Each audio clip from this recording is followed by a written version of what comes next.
Bien. Ya, vamos a pasar entonces como tema, como gran tema, terminada la clasificación de las obligaciones, el gran tema que viene a continuación, que está dividido en varias cédulas, es, o son mejor dicho, los efectos de las obligaciones. Los efectos de las obligaciones comprende además el estudio de lo que también uno lo puede conocer con la denominación de responsabilidad contractual. Y muchas veces al alumno se le pregunta, bajo esa lógica, ¿qué es la responsabilidad contractual? ¿Qué requisitos tiene la responsabilidad contractual? Y claro, usualmente uno con ese nombre como responsabilidad contractual no la estudia, sino que la estudia como efecto de las obligaciones, entendiendo que la responsabilidad extracontractual es a la que uno estudia particularmente con ese apellido. Pero también se le puede llamar a esto entonces responsabilidad contractual.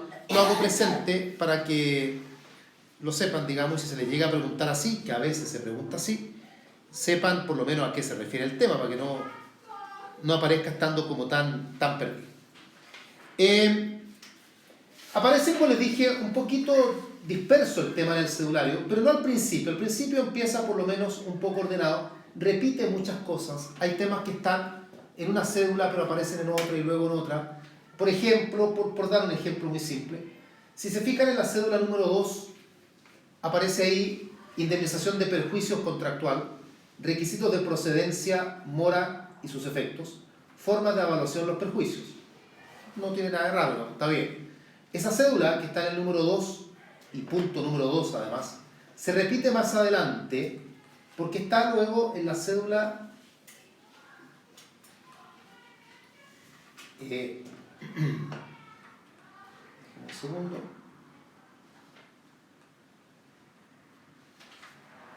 Vuelve a aparecer luego en la cédula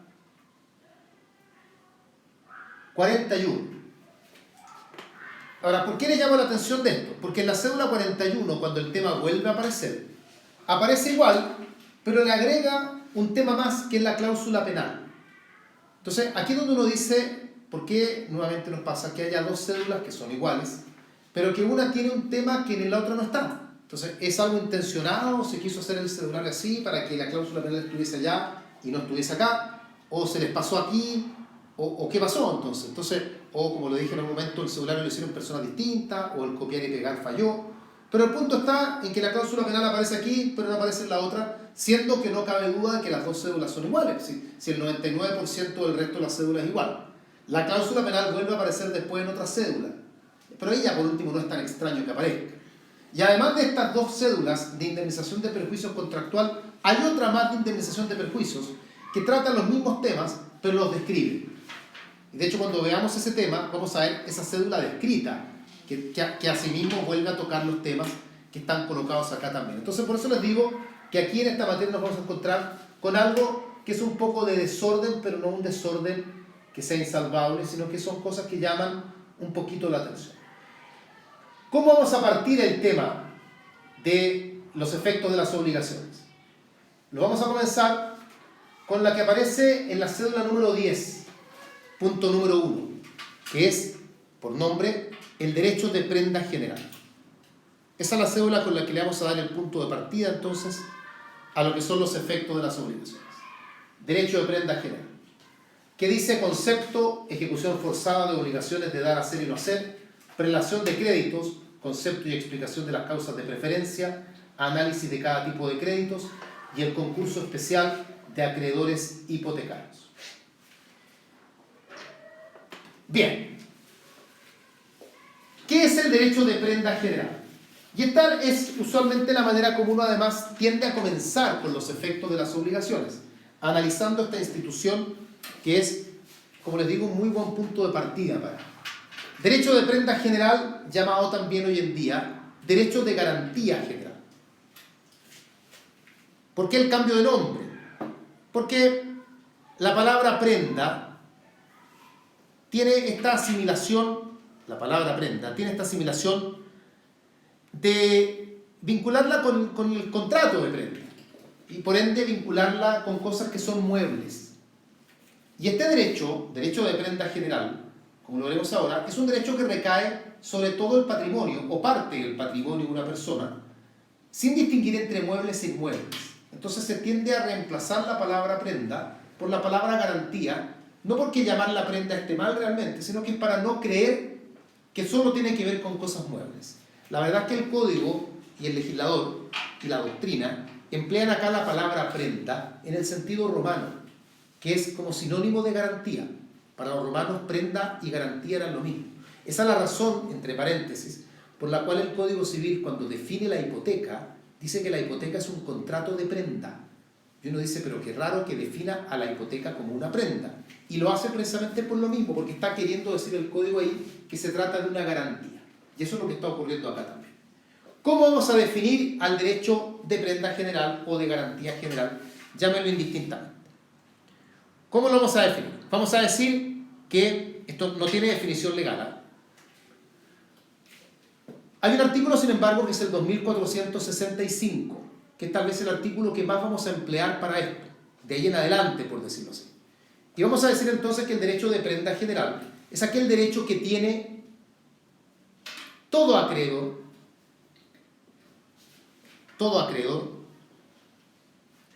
para perseguir el cumplimiento de la obligación,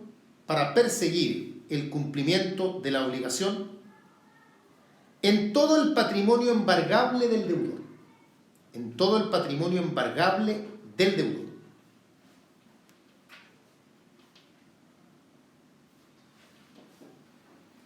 Tanto presente como futuro.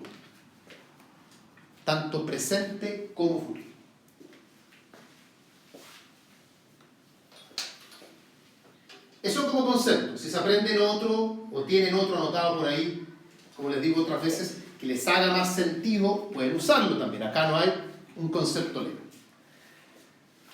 Solamente voy a señalar algunas breves características, aunque la cédula no lo contempla, pero de todas formas hay que saber algunas características.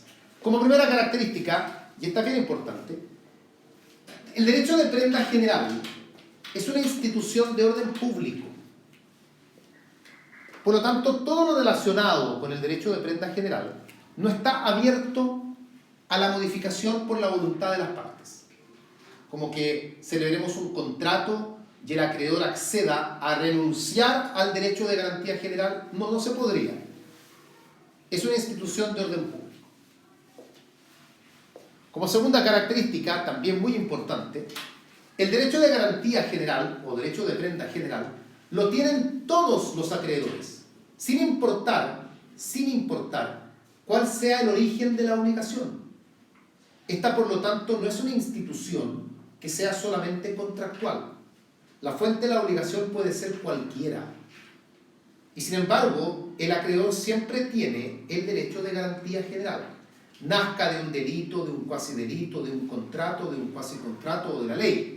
O nazca incluso de alguna de las fuentes anómalas de las obligaciones, como el enriquecimiento sin causa o la declaración unilateral de voluntad. Sea cual sea, de todas maneras, se tendrá derecho de garantía general. Como tercera característica,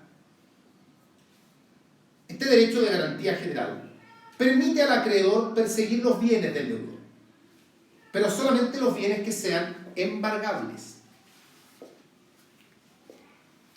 Por eso hablamos en la definición de perseguir el patrimonio embargable. La regla general es que los bienes son embargables. Esa es la regla general. Los bienes son bienes embargables. ¿Cuándo no lo son? Cuando la ley lo señala.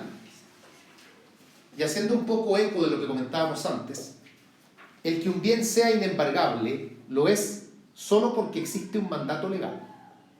No son las partes las que deciden qué bienes se embargan y qué bienes no. Y no me refiero al acto particular del embargo, porque en el acto particular del embargo se puede elegir qué se va a embargar, eso lo veremos procesado. A lo que yo voy es que objetivamente decidir qué bienes son objetivamente embargables o no, eso lo decide la ley. La regla general es que los bienes sean embargables. ¿Cuáles bienes no lo son? Si bien es cierto, no hay una enumeración taxativa, acá destacan dos artículos.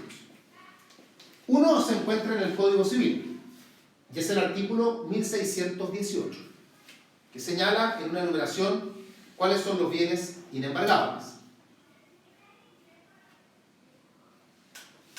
Pero hay otro artículo también Cuando dije 1618, no, les dije del Código Civil, ¿no? Sí. Del Código Civil, a pesar que es casi necesario porque no hay ninguna otra ley que llegue hasta ese número en artículo, pero de todas formas hay que decir.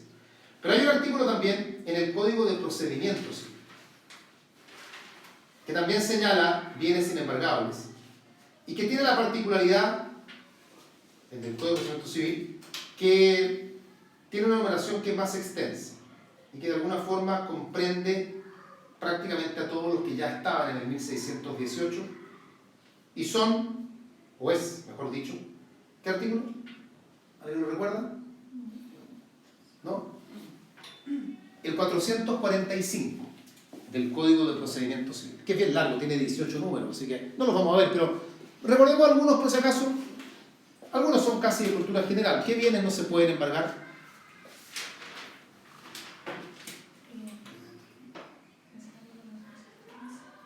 Ya, cuando los alumnos hablan entre dientes o en tono bajo es porque no están seguros de lo que están diciendo. Ya, la cama, que es lo primero que suelen decir los alumnos. No la cama per se, sino que el lecho del deudor y de su familia. Esto no quiere decir que las camas no se puedan embargar, pero la cama en la que yo duermo no me la pueden embargar. ¿Dónde voy a dormir entonces? ¿Qué otro bien no es embargable?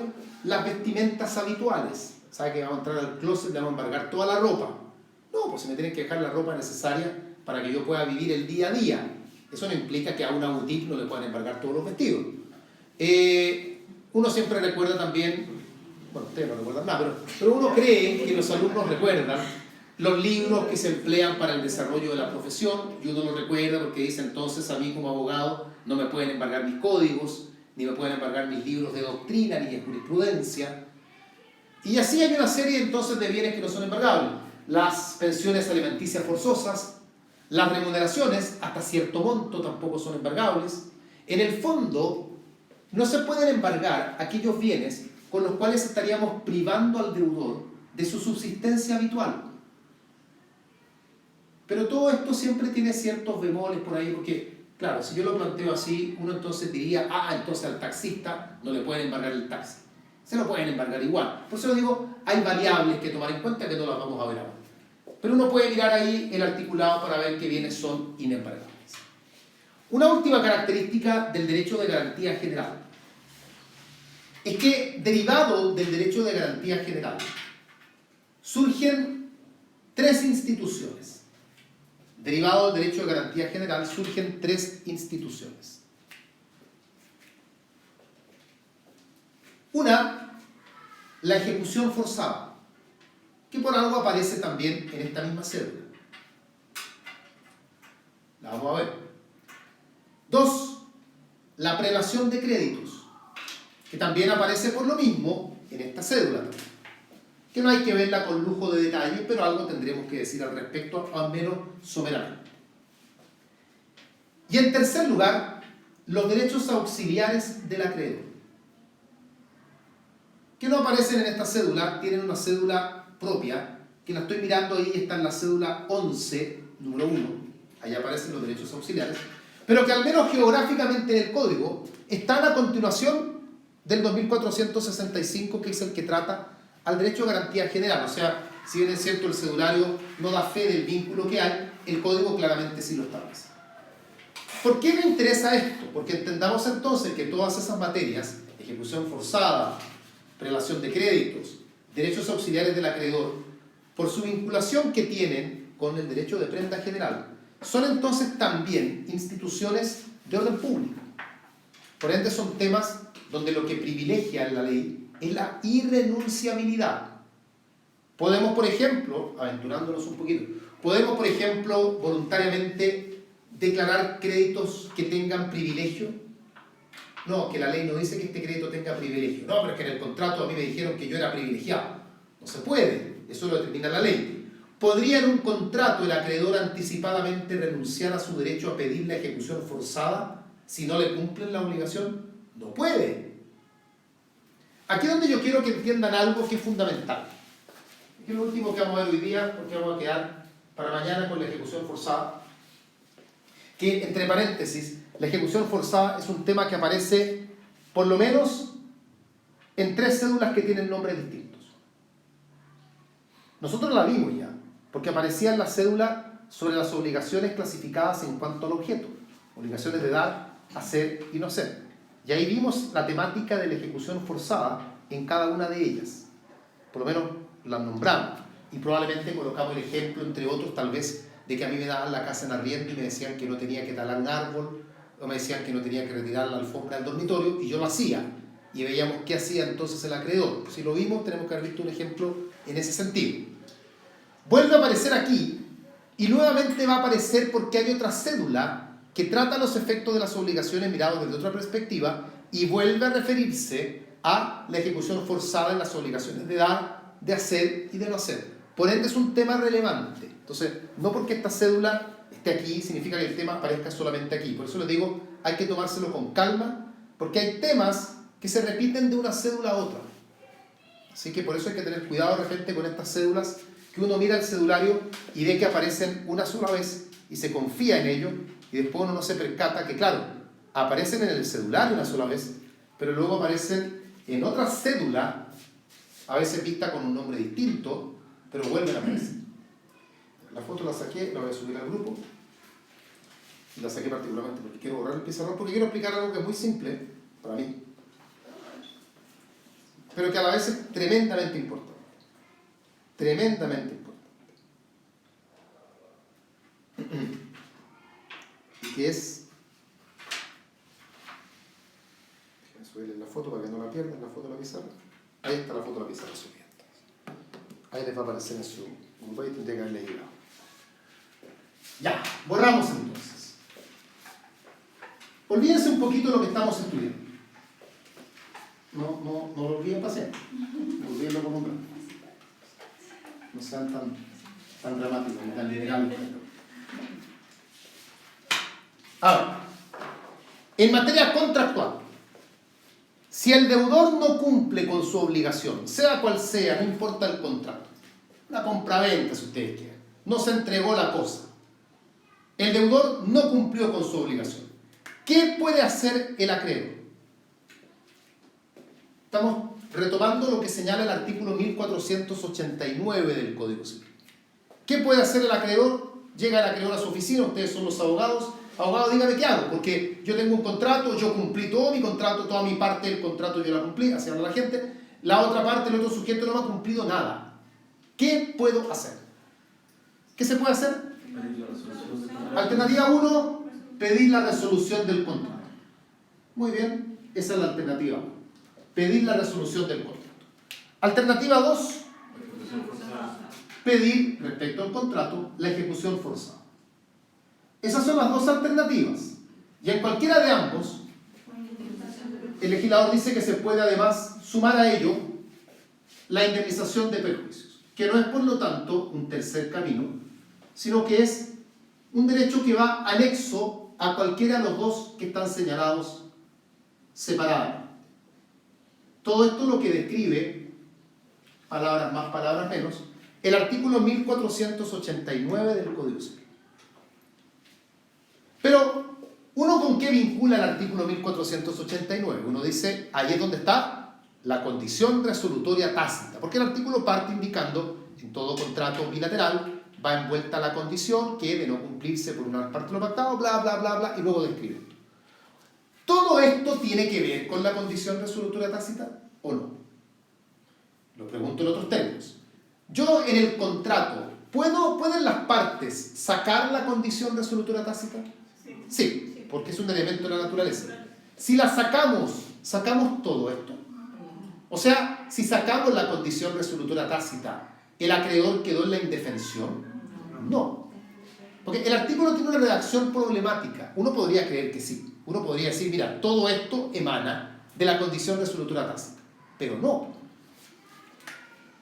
La resolución, esa sí estamos de acuerdo, emana de la condición resolutoria tácita. De hecho, no olviden que la definimos, porque esto lo vimos ya, como el efecto de la condición resolutoria cumplida. La ejecución forzada, ¿de dónde emana? De lo que estamos viendo ahora, del derecho de prenda general. Es el derecho de prenda general lo que le da al acreedor el derecho a reclamar la ejecución forzada. Y la indemnización de perjuicios, ¿de dónde emana? Emana del principio de la responsabilidad. Del principio de la responsabilidad. Si nosotros en el contrato eliminamos la condición resolutoria tácita, ¿qué le estamos quitando al acreedor? Le estamos quitando el derecho a pedir la resolución nada más, pero mantendría el derecho a pedir la ejecución forzada, porque eso no tiene nada que ver con la condición resolutoria tácita, y mantendría su derecho a reclamar la indemnización de perjuicios. ¿Podría en el contrato renunciar a la ejecución forzada? No, porque el derecho de prenda general es de orden público y por ende no es renunciable anticipadamente. ¿Podría en el contrato renunciar a su derecho a reclamar indemnización de perjuicios? Tampoco, porque la responsabilidad es algo posterior al contrato y no es renunciable anticipadamente, también es de orden público, sobre todo porque además aquí podría haber hasta incluso un dolo involucrado y no se puede condonar anticipadamente el dolo futuro. Cambio el escenario. La condición resolutoria tácita está presente ¿en qué tipo de contratos? En los contratos bilaterales. Si el contrato no es bilateral, si el contrato es un contrato unilateral, el mismo ejemplo que les ha planteado el cliente, pero ya no es una compraventa, ahora es un comodato. El contrato es por ende unilateral. ¿Qué derechos tiene el acreedor en un contrato unilateral? ¿Tiene derecho a pedir la resolución? No, porque no hay condición resolutoria tácita. ¿Puede pedir la ejecución forzada? Sí. ¿Puede pedir una indemnización de perjuicios? También. ¿Puede pedir la resolución? No. ¿Podría incorporarse el derecho para que pida la resolución? Claro. Y para ello habría que incorporar un pacto comisorio, que es lo mismo, como ustedes ya saben, que la condición resolutoria tácita, pero expresada. Entonces, no todo lo que está en el 1489 emana realmente de la condición resolutoria tácita. Solamente emana de ella el derecho a pedir la resolución. Por eso es que el derecho de prenda general es importante, porque le da el punto de partida a otras temáticas que son relevantes para nosotros también. Bueno, vamos a quedar acá el día de hoy. Mañana vamos a ver algo de la ejecución forzada, porque ya lo vimos, ya en el fondo, ustedes incluso recuerdan los ejemplos que dimos en su oportunidad, pero nos vamos a meter mañana en lo que es la prelación de créditos, por lo menos en el punto que aparece señalado aquí en la cédula, y claramente vamos a ver otros temas también. Mañana entonces a las 9:30, mañana es sábado. Así que nos veremos aquí a esta hora. Si quieren dejar algo aquí, ahora para hasta mañana, no hay problema, lo dejan aquí nomás. Nadie entra a la sala, así que no dejen plata, así porque ellos se las voy a quitar. Y voy a hacer el desentendido. Pero dejen cosas.